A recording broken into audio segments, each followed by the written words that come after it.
Bonjour, vous cherchez à étendre votre réseau et vous envisagez d'utiliser des commutateurs PoE? Aujourd'hui, nous sommes ravis de vous présenter un guide complet sur la manière de relier deux commutateurs PoE via un câble Ethernet 4.6 que vous souhaitiez étendre la couverture de votre réseau, augmenter la disponibilité des ports ou optimiser la distribution d'énergie. Ce tutoriel étape par étape vous couvre. Si vous avez des questions sur la conception de votre système, n'hésitez pas à nous contacter en utilisant le lien dans la description. Nous serons heureux de vous aider. Le commutateur PoE est un appareil qui combine les fonctions d'un commutateur réseau avec la capacité de fournir de l'énergie aux appareils connectés par le biais d'un seul câble Ethernet. Cela permet d'éliminer le besoin d'un bloc d'alimentation séparé et de simplifier le processus d'installation. L'utilisation d'un commutateur PoE dans l'installation d'un système présente plusieurs avantages. Tout d'abord, il réduit le coût global et la complexité de l'installation. Ensuite, il offre une certaine souplesse lorsque vous installez des appareils à des endroits où il n'est pas facile d'accéder à des prises de courant. Enfin, il peut offrir une gestion et un contrôle centralisé de l'alimentation, ce qui simplifie les problèmes de maintenance et de dépannage.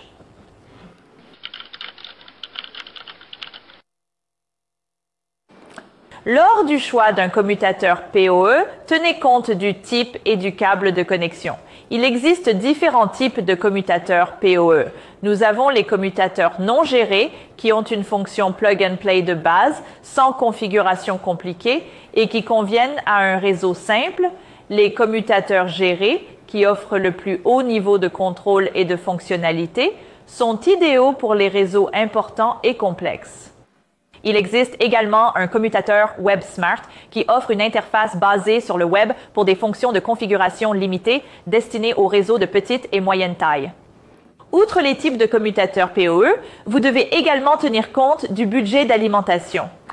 La norme PoE, le numéro de port et les types de numéros de port pour le câble de connexion, veillez à choisir un câble en cuivre pur comme Cat5e et Cat6. Vous vous demandez peut-être pourquoi nous relions deux commutateurs PoE ensemble. J'ai divisé les raisons en 4 points. Premièrement, étendre la couverture du réseau. Relier deux commutateurs PoE vous permet d'étendre la zone de couverture de votre réseau en connectant plusieurs appareils situés dans une zone différente, voire à des étages différents. Cela vous permet de créer une infrastructure réseau plus vaste, capable de prendre en charge davantage d'appareils et de répondre aux besoins d'un réseau en pleine expansion. La deuxième raison est d'augmenter la disponibilité des ports. Un seul commutateur PoE peut ne pas disposer de suffisamment de ports pour accueillir tous les appareils dont vous avez besoin. En reliant deux commutateurs PoE, vous pouvez effectivement augmenter le nombre de ports et fournir une connectivité suffisante à tous vos appareils. La troisième raison est l'équilibrage de la charge. En reliant deux commutateurs PoE, vous pouvez répartir le trafic réseau de manière égale entre les commutateurs, ce qui évite de construire sur un seul commutateur et garantit des performances et une utilisation de la bande passante optimale. Quatrième raison, la redondance et le basculement. Relier deux commutateurs.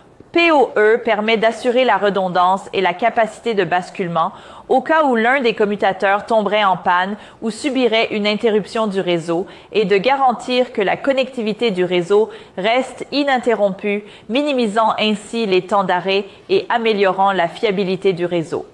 Sans plus attendre, jetons un coup d'œil à ce que nous avons aujourd'hui. Celui que je tiens est un commutateur géré PoE à 8 ports et nous allons le connecter à un commutateur géré PoE à 16 ports. Ils ont la même fonction, mais avec des numéros de ports différents. Celui-ci possède 2 ports SFP. Ces ports sont destinés aux liaisons par fibre optique longue distance, à large bande passante et à faible latence. De ce côté, nous avons tous les ports PoE. Ils peuvent supporter jusqu'à 30 watts de puissance maximale et sont compatibles avec les normes IE 802.3, AF, AT et BT. Ils peuvent également fournir des taux de transfert de données allant jusqu'à 1000 mégabits par seconde. Ces commutateurs gérés sont dotés de puissantes fonctions de gestion du trafic et de qualité de service, QoS, ainsi que de fonctions de filtrage MAC et de VLAN, ce qui permet de séparer les réseaux et l'accès à distance au port. Et sans plus attendre, faisons la connexion ensemble. Nous allons donc connecter un point d'accès sans fil et une caméra IP. Commençons par connecter notre routeur au NVR.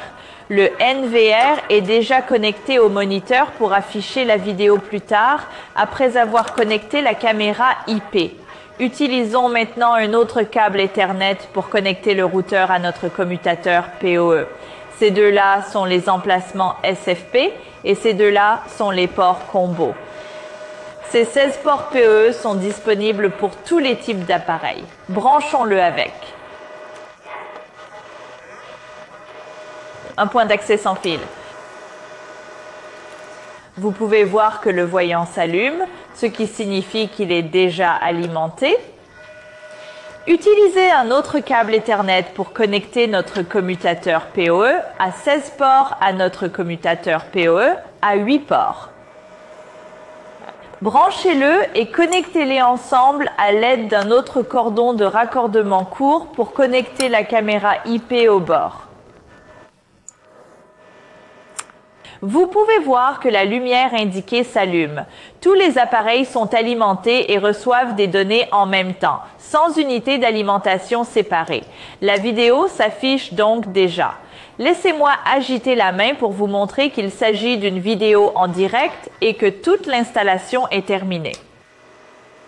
Et pour l'évolutivité future et l'expansion du réseau, nous avons également des commutateurs PoE à 24 et 48 ports disponibles sur le marché. Et pour la gestion du réseau et l'efficacité de la sécurité, vous pouvez utiliser leurs fonctions de gestion avancée. Abonnez-vous à notre chaîne et découvrez d'autres vidéos pour apprendre à utiliser la fonction de gestion comme le VLAN, DHCP, ERPS et STP. Et merci beaucoup de nous avoir regardés aujourd'hui. Je vous dis à la prochaine fois.